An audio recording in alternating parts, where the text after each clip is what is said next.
Hi folks, welcome to my RC channel.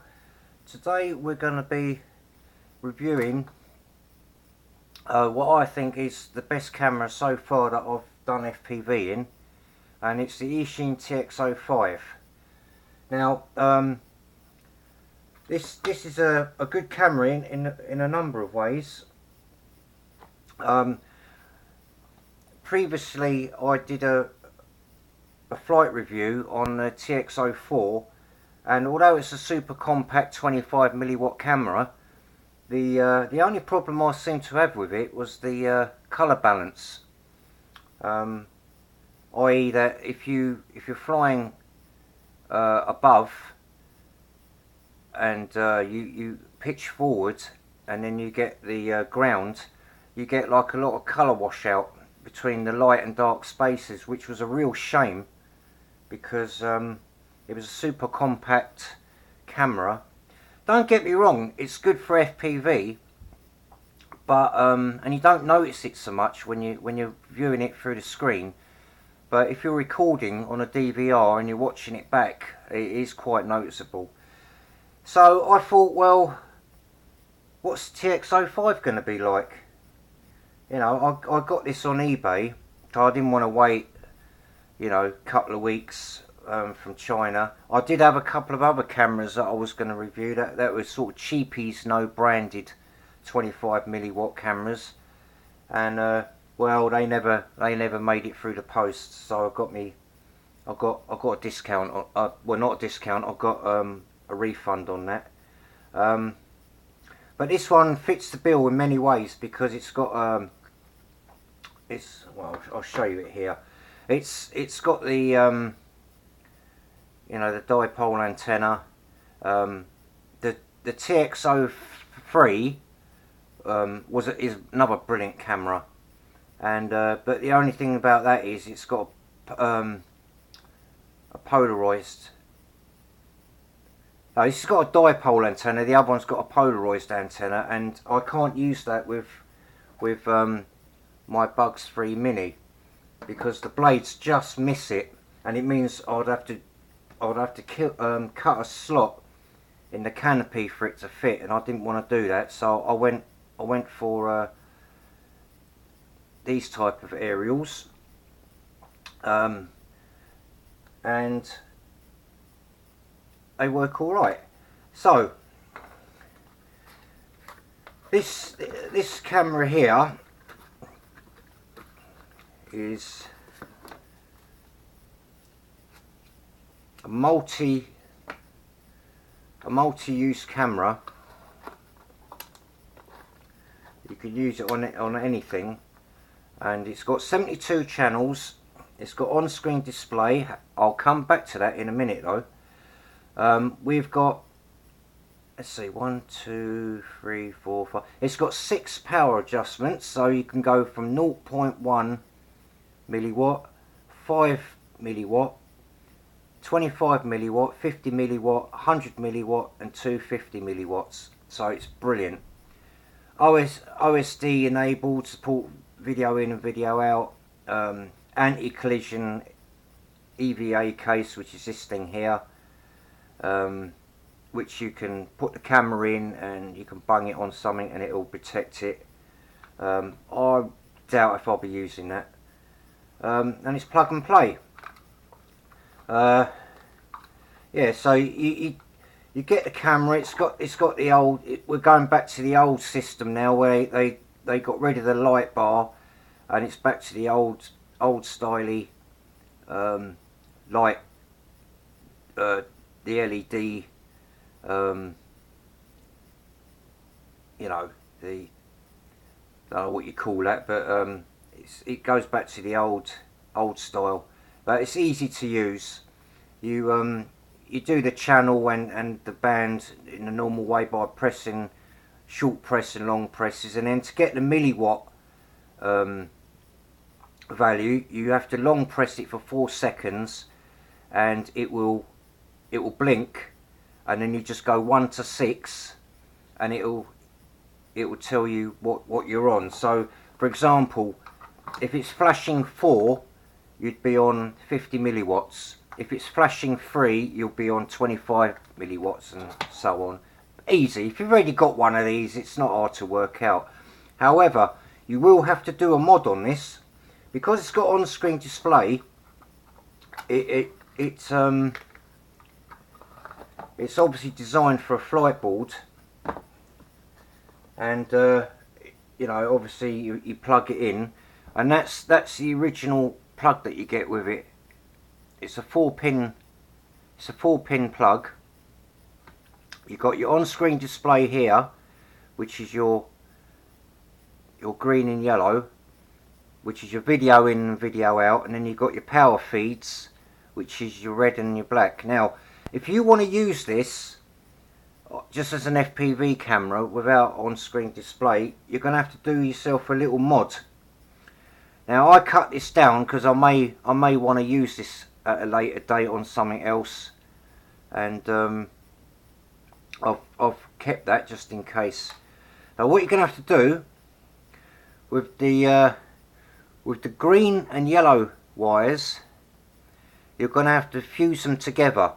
Okay, so you have to bind them together, and then you have to solder the ends, and that'll be that done.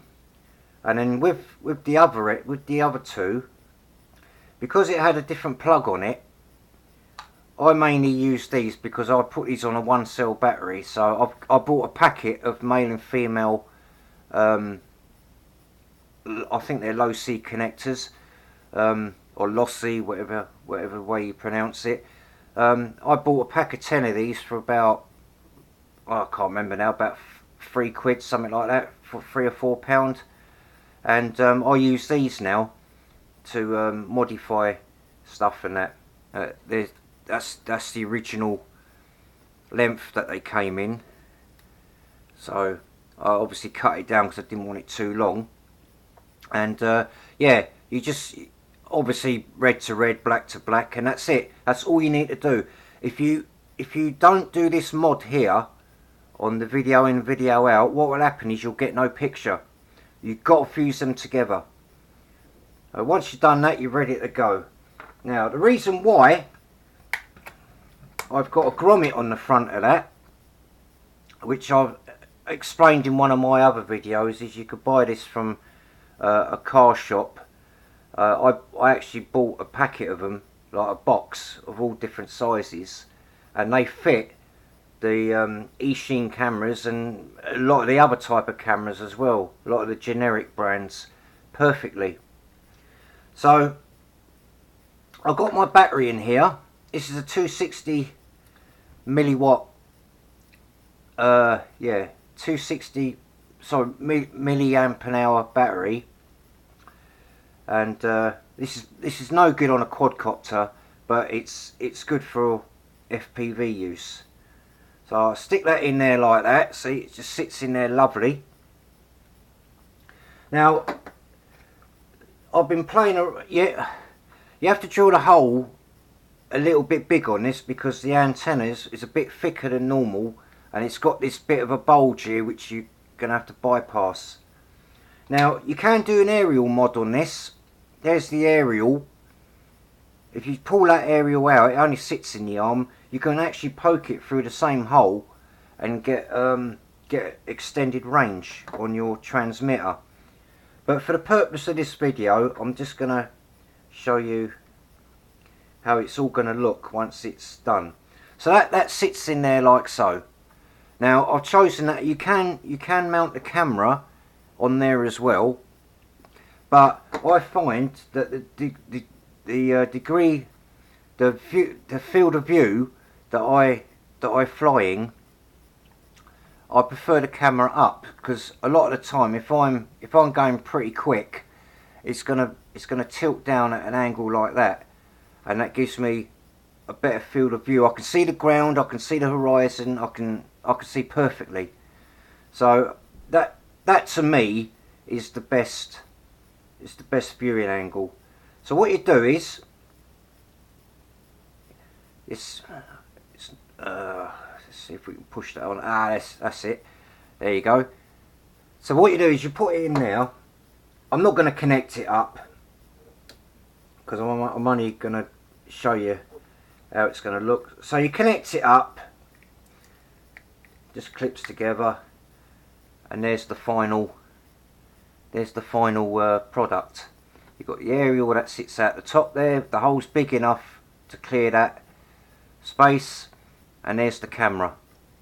See, so I can fly like that, which is probably maximum pitch on rate 2, and the camera's facing forward. Yeah, if I level out, I can still see the ground and I can still see the horizon, and the colour is absolutely brilliant. There's hardly any latency between dark and light, and I got good range out of it, although I haven't pushed it. I went out to about 100 meters on 50 milliwatts yesterday. I didn't want to go too far out because the sun was in my eyes. As I was flying back, the sun was in my eyes, and I couldn't. I had to rely on a puddle on the floor, which was shining in the sunlight to work out where I was. So that's what you get for flying at sundown.